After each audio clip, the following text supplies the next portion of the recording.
来吧，那咱们就给大家讲讲这段乌克兰的故事。这段故事稍微长一点啊，咱们从头说起。这是路透社的一个报道，它的原文从西伯利亚的伊尔库茨克到北极圈附近的摩尔曼斯克，再到俄罗斯中部的梁赞和伊万诺沃，多个军事基地附近都出现了被民众抓拍到的小型的4轴无人机。他们突然从卡车里边飞出来，直扑基地内的战略轰炸机。有一个在旁边轮胎店工作的目击者写道，有一辆卡车开了过来，然后从里边就飞出了一堆的无人机。啥概念？路透的记者好像是到那儿了，采访了这个轮胎店的目击者，就出现了这个事儿。然后无人机蜂拥杀向了在机场内停着的大型飞机，画面中可以看到，无人机对目标竟然进行了面目识别，然后精准选择找到了油箱的部位。有的飞机在上面绕啊，在那儿犹豫，然后找到了那个部位以后，冲过去引爆炸药，把这架飞机摧毁。乌克兰方面宣布，乌克兰在代号为现在有叫什么马蜂什么蜘蛛网行动，或者咱们就叫网络行动吧，使用的是人工智能的无人机。然后说这个智能无人机是怎么训练出来的呢？他们是通过在波尔塔瓦远程战略航空博物馆，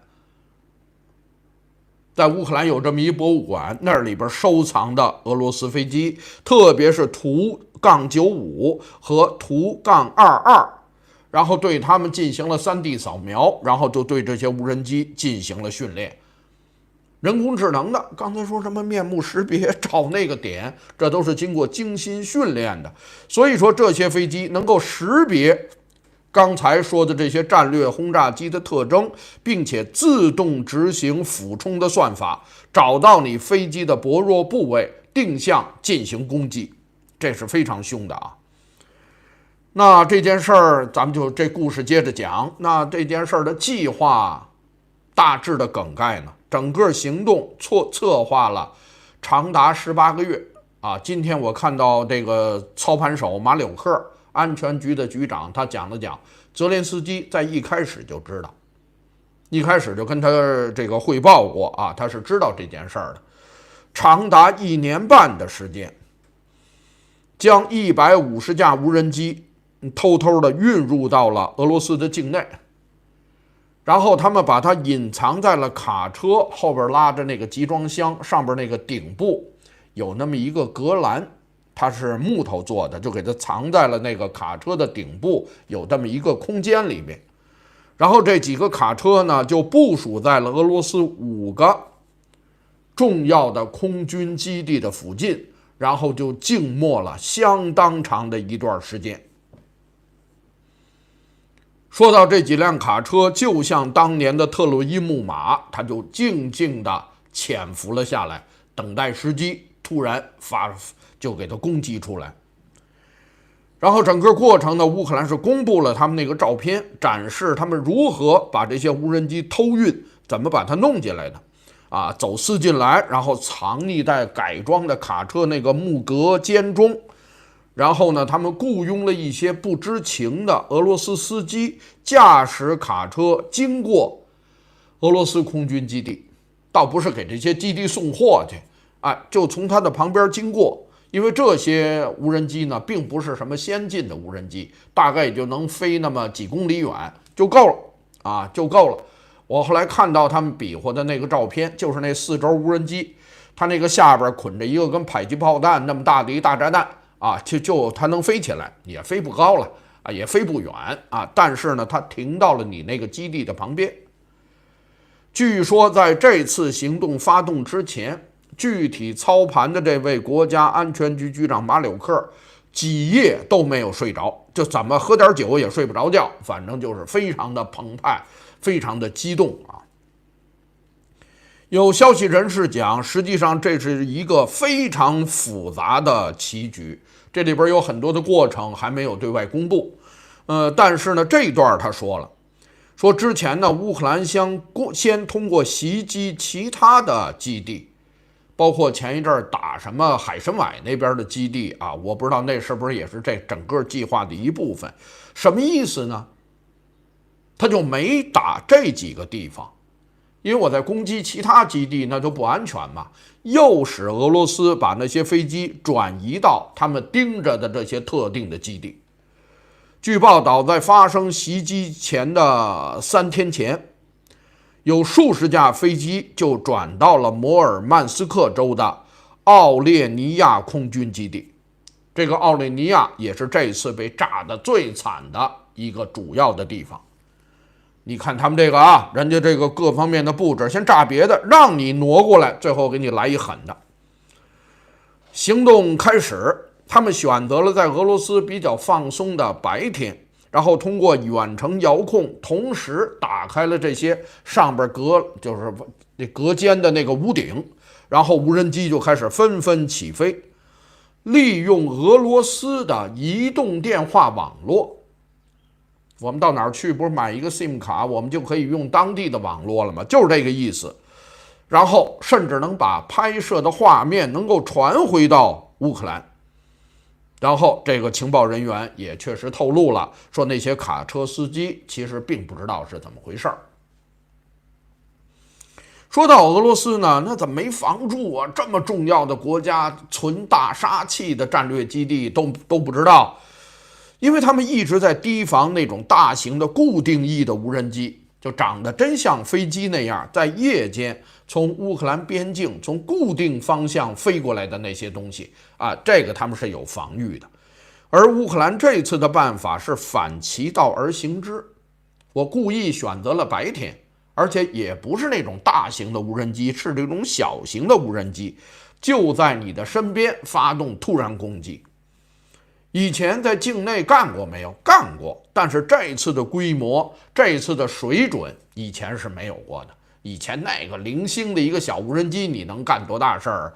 这次这蜂拥而起，这吓人了。现在目前得知，原本他们安排的是5个机场，他们安排了5辆卡车，但是现在看有1辆卡车没有成功，被俄罗斯提前发现了。他们准备了多少？150架无人机，最后成功起飞了117架，攻击了4个机场。被干掉的这4个机场分别是别拉亚机场、伊万诺沃机场，还有一个迪亚吉列沃机场，还有那个奥莱尼亚机场。这个奥莱尼亚被打的是最狠，有一个还没成啊，这是幸运的被他们给堵住一个。那现在就初步总结一下战果。奥列尼亚呢，这是就是在摩尔曼斯克州啊，这个是最狠的一个，这打的最惨的，有4架图95 MS 飞机全部被摧毁了，还有1架安-12被摧毁。他那个视频画面非常精准，那个准确地击中了加油的油箱，结果导致旁边的飞机也被烧毁了。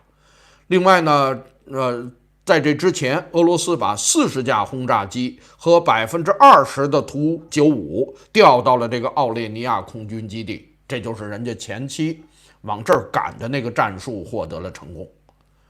另外呢，在加吉列沃，这是在梁赞的这个空军基地，有一个 A50，这应该是一个空中预警机被打中了。另外呢，还有谁呀？有3架 TY-95啊被伤损，有2架 TY-22受损。另外，在伊万诺沃这个基地呢，那儿还有什么图-22 M3 飞机等等的吧，这里边都遭到了猛烈的损失。这个具体的数字现在呢，外界还不得而知，都得等着卫星最后给大家一个详细的说法。乌克兰自己报的战报呢，是有41架战略轰炸机不能说被摧毁，被损坏。因为有的是被摧毁打炸了打着了嘛，这里边呢有的就撞了个洞或者是怎么样啊，那你未来能不能修这就不知道了。因为图95和那个图22，俄罗斯已经不生产这种飞机了。严格讲，那它也没有这零配件了，俄罗斯自己可能都没有了。所以说这个是要命的啊。另外呢，还有11架旁边的飞机被波及，也受到了不同程度的损耗。说到这件事儿，到这么一个情况，产生了如此重大的军事损失和经济损失，而且用了如此高超、如此低成本的这个战略攻击，在世界史上，有专家今天迫不及待给了4个字：史无前例。史无前例，因为图95和图160，这本身是俄罗斯的大杀器，是干核弹的。这是国之重器，这个东西被打坏了，这个是麻烦了啊！这个大幅度的减少了它的数字。另外呢，它的 A-50是它的一个空中指挥所，是它的空中预警机。到现在呢，俄罗斯的空中预警就是协调在空中负责组织安排的，还剩下5架。现在不知道干掉了几架啊，应该是在这都有了。刚才说的这几架飞机在俄罗斯要么停产，要么因为在制裁的情况下没有办法进行技术上的生产，这个是非常严重的啊，这个是非常严重的。哇，这一下取得了这么大的战果。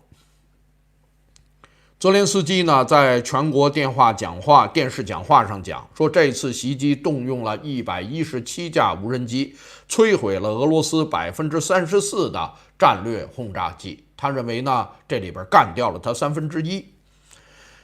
网络上是有这个记录了。俄罗斯目前总共也就有132架战略轰炸机。所谓战略，就是跨洲际的啊。你比如说，主要是针对美国了。这里边有56架的图95、16架的图160、60架的图22，这一下直接被打掉了1/3。目前的评估，俄罗斯的损失超过70亿美元。那一架乌克兰刚才说的那无人机呢，有一说是400多美元，有一说呢大概在400到600美元之间。那一架图95价值就超过1亿美元，也就是这架无人机可以摧毁比它自身价值贵10万倍的这么一个目标，这个性价比是1比10万，就达到了这么一个可怕的这么一个情况啊。那现在后来也传来了从俄罗斯自媒体那儿有陆陆续续的一些画面，说到这些负责运载攻击无人机的这些卡车还被装上了自毁的装置，任务完成以后自己的突然爆炸了，就着火了。有一个卡车司机呢，现在已经确认死了啊，烧得够呛啊，最后给弄上来啊，一看呢这人已经死了。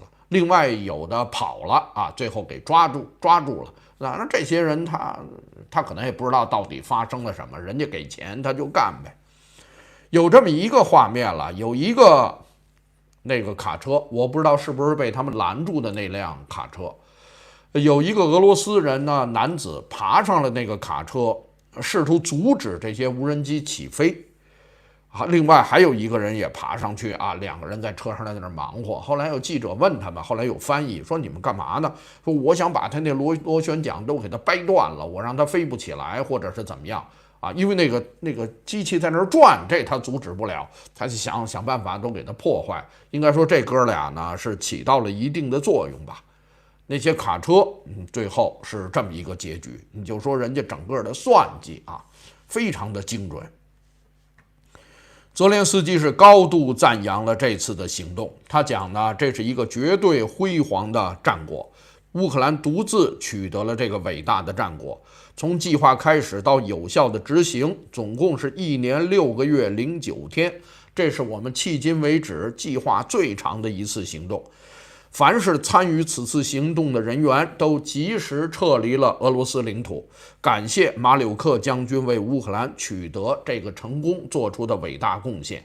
然后他已经指示安全局向全体公众公布整个这次的行动细节和结果。这个行动无疑将载入史册。另外他讲，我们是在自卫，我们打的是军事目标，我们炸的不是民航客机，我们炸的都是轰炸机等等啊，杀我们人的这些战争工具。他讲的俄罗斯发动了这场战争，他必须结束它，荣耀属于乌克兰，他给予了非常高度的评价。那这是他本人对这件事儿的评价。我看今天有很多的专家也都非常的兴奋，可以说这个消息传出来啊，在世界各地欢腾一片，掌声一片，大家都发出了不约而同的惊叹，这件事儿太牛了。因为当人们以为那中东的平头哥的寻呼机、BB 机，那个就是现代谍战的巅峰的时候，谁也没有想到大卡车上面藏着的无人机比那个更绝更狠。所以说各国的军校应该说啊，这个绝对把它载入教科书。应该说啊，这位马柳克加上乌克兰的这帮啊所有参与行动的人一战封神，永垂史册。有专家讲说，这次的行动在现代的战争史上是独一无二的。关键是这种模式，专家也讲，这打开了一个潘多拉的盒子，后果非常恐怖。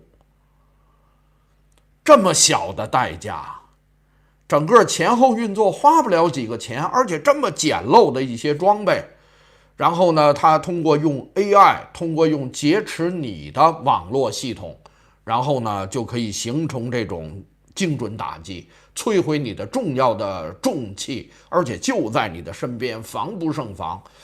这个确实是令人匪夷所思啊。那你这边欢腾一片，俄罗斯国内那些爱国媒体那就都不干了，立刻呼吁要严厉的进行报复。他们把这次的事件比作为日本偷袭珍珠港。有一位乌克兰的高级官员现在也担心，说这样的行动可能会使西方的盟友疏远乌克兰。等于这次的结果，因为你真把它打疼了。如果说的这41架飞机是真的的话，因为我们刚才看到的，现在已经看到确实清晰图像的，加起来也就10多架，没说有40多架。那万一后边的整个的卫星图像慢慢出来啊，这个英国国防部、美国战争研究所那些东西出来以后，证实了这1/3的战略轰炸机没了，那这个让西方盟友可能就睡不着觉了。那俄罗斯肯定报复啊！你也没跟我们商量，你这么干，你是不是有点干大了？我估计大家对乌克兰可能是有点害怕了。有一个乌克兰官员确实是有这方面的担心了。那美国方面怎么讲的呢？川普赶快发声明说这件事事先我可不知道啊，我不知道这件事儿。然后有一个乌克兰政府官员表示，乌克兰并没有在事先通知川普政府这次袭击的计划。确实是没说。那说到俄罗斯这边呢，俄罗斯官方第一时间把这次攻击定义为恐怖攻击，他认为这个呢是有道义责任，这个并不是军事打击，就我也打你，你也打我嘛，你这个呢是恐怖攻击啊，他给这么定义的。据报道呢，俄罗斯的导弹部队正准备发射大量的无人机、弹道导弹和高超音速导弹，目标是100多个乌克兰的军事设施，他要进行大规模的报复。刚才讲，因为这次乌克兰呢，把它极其重要的战略资产3位一体的空基站，等于它的战略核打击力量给削减了将近1半，严重威胁了俄罗斯战略核力量投射的力量。这不光是给乌克兰啊，因为只要威胁美国、威胁欧洲，它都指着这些战略轰炸机呢。你把这东西给它打沉这么多啊，应该是要了命。所以说呢，担心普京可能会升级战争，包括会采用战术核武器来进行疯狂报复。那现在已经不减，因为这次的战果不仅仅是针对这场乌克兰战争了，等于现在把它搞得俄罗斯对欧洲、对远东的威慑力都大大降低了。所以说这次的家底儿让乌克兰给掏了。那对俄罗斯和未来的战争来说，专家讲嘛，这打开了一个新的战争模式，这是一个潘多拉盒子，这是一个绝对对俄罗斯人来说，这是一个梦魇。因为那么大一国家，往里边那种普通的无人机偷运进去太容易了。从俄罗斯黑帮那儿，或者从军火黑市上搞几发像迫击炮弹那样的，那太容易了。只要把这些东西弄进去，在里边稍加改装，然后特别是在人工智能这方面，用你的 GPS 定位，用你的自己国家的现有的网络，然后用 AI 进行识别，我就可以攻击大型目标，甚至我就可以组一个群。你比如哪天普京那辆车啊座驾让人家给识别了，知道他在这车里，或弄不好突然5、60架无人机你在这儿飞，人家能识别，然后从不同的角度来干你。那你尽管你防弹，但那么多家伙一块来把你崩到半天上，最后摔也摔死你啊，那真的是有可能出事儿的。所以说这东西能进来，那就可以说是无孔不入，你现在真的是无法防守，这个是非常要命的啊。那乌克兰方面最新的一些消息，这是俄罗斯自媒体的一些报道，不光是这个，大规模的乌克兰无人机的袭击还在进行当中，有很多的，这就是固定翼的那些大型无人机正在飞往莫斯科、沃罗涅日、图拉、别尔格罗德和库尔斯克地区。坐落在莫斯科的有一个洲际弹道导弹制造工厂中招了，被炸起火，现在那浓烟此时此刻还在冒着。也有俄罗斯自媒体的报道呢，说在北莫尔斯克港那儿也发生了一个大的爆炸。北莫尔斯克港干嘛的？那是它的潜艇基地。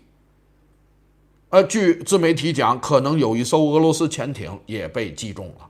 据说那还是核潜艇，当然不知道这个怎么验证了啊。反正那儿火光冲天，那儿也出事儿了。所以说你看了吗？马柳克他这搞了这么一招，然后这边大型的无人机群还在进行全方位的各种打击。所以说这次的事儿应该是够大的。那下边来看这次的攻击，应该说给在今天在伊斯坦布尔开始的新一轮谈判罩上了一层乌云，这已经不是一层阴影了，这是一层乌云。本来俄罗斯做了一个提议，到现在他也没拿出那个方案来，但是泽连斯基呢跟美国商量了一下，还是派人去了。他派了国防部长乌梅罗夫带着代表团，今天和他做这个第2轮的谈判。还是那点立场了，说包括无条件全面停火、遣返囚犯和被绑架的儿童。他呢是说了一些这方面的一些细节了。那怎么谈呢？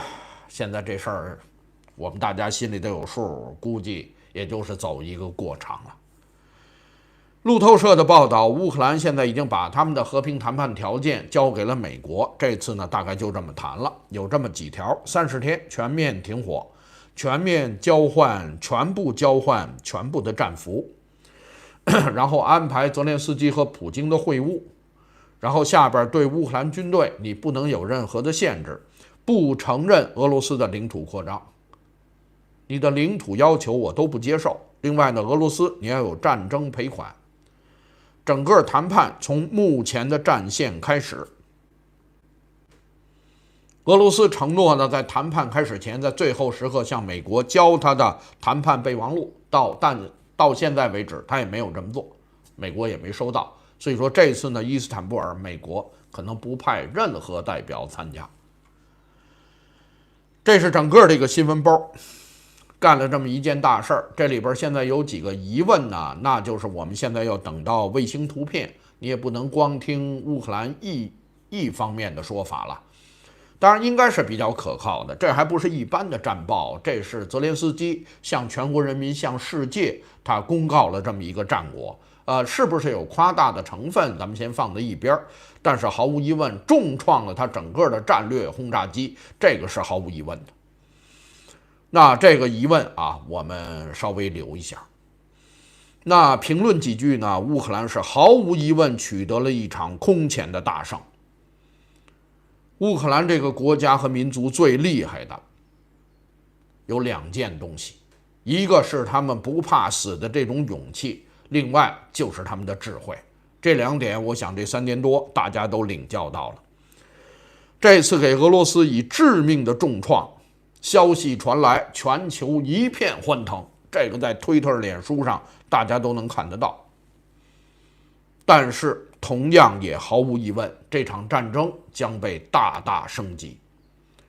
俄罗斯一定会展开血腥的报复，战争的烈度将大大升高。所以说，川普也别惦着了，和谈近期不再可能了，双方都会拼尽全力展开进一步的厮杀。你捅了这么大一马蜂窝，那普京绝对下不来台，这事儿没法善罢甘休。你把他家底儿给他桌子掀了，那他能跟你玩吗？确实呢，我今天也看到有一位英国的专家指出，说乌克兰呢可能是赢得了这场战役，但在战略上其实是有所失的。这话理解呢，好像这次乌克兰干的是有点冒失了啊，和大局呢有点不太吻合。你看这儿有川普啊，大家都帮着你在这儿谈啊，都站在你背后，结果你干了这么一下，那这还怎么谈呢？所以说，等于大家实际上想帮你谈的这些人也心存顾忌啊。确实有专家现在第一时间说出了这个想法，但我对这件事儿的判断呢，我认为这位专家的说法，你的前提是，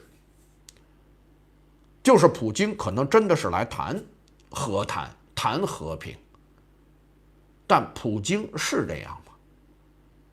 普京真的是想来跟你和谈吗？也就是这个和谈，按照现有川普他们给安排的这个模式，有可能取得结果吗？我认为普京根本不想和平，而且两边也没有任何基础，因为涉及到领土问题，至少哪怕那几个州都不说，就算是克里米亚问题，双方都绝不可能退缩。所以说这场和谈本身就没有任何的可能性。川普他们所设计的这种模式，也就是承认普京啊，你怎么样，然后呢，咱们现在就这么谈，不会有任何结果。这本身就是有点偏向俄罗斯的一种结果。所以说现在这个模式，我认为都不可能取得最后的成功。普京既然你一直憋着要打，那乌克兰也就没有必要看川普的脸色行事。我们可以这么讲，川普所设定的那个模式注定不能带来和平。那既然按照现有的模式谈，什么几次伊斯坦布尔啊，包括什么日内瓦了，哪怕梵蒂冈了，再怎么谈，你既然已经知道结果了，这个模式不可能成，那何不如就换一种模式？那既然当事人都觉得那个就是走过场，根本没戏，那你俄罗斯的夏季攻势已经开始了，在这一周里边，你已经占了200平方公里的土地了，那我还跟你客气什么呀？明谈暗打，这一会儿没闲着呀。所以说什么30天停火，现在听着就跟梦话一样。所以说这种事儿根本没有结果。那现在换了一种模式，这种无孔不入的无人机战法，对俄罗斯人来说，那就没有一个地方是安全的了。随时可能都有一架无人机腾空而取，来取你侵略者的性命，这种心理威胁是巨大的。那么大国家渗进个把无人机来，然后有个别间谍特务技术人员在这里边，你根本没地儿逮去。然后突然就是跟遥控器一样，跟打游戏一样，一摁电钮窜起无人机来，面目识别，直接就奔你来了，你连那人都不知道上哪儿找去。所以说这一点啊，在国内中国国内的朋友们，大家也都学着点。你看看人家那是怎么弄的，一天到晚的自己老跳楼跳河，你那干嘛呢？所以说呢，你要让我来权衡整个的利害，我认为小泽他们干也就干了。说到这个，川普肯定不高兴，欧盟肯定自己心里是小怕怕，但又如何呀？因为按照现有的模式，乌克兰是没有未来的，那我不如就拼他一把。那现在已经这样了，那你们看怎么办吧？你不乐意，那你说怎么办呀？那也就这样了，那你还得进一步的支持我。所以说，这本来是逼普京和平的走向谈判桌的唯一的办法。你得打疼他，你得铁板一块，你得让普京看不到希望，这是唯一逼他来求和的一个办法。所以说这次呢，我认为算是其中的一部分。我认为这和这个大目标是吻合的。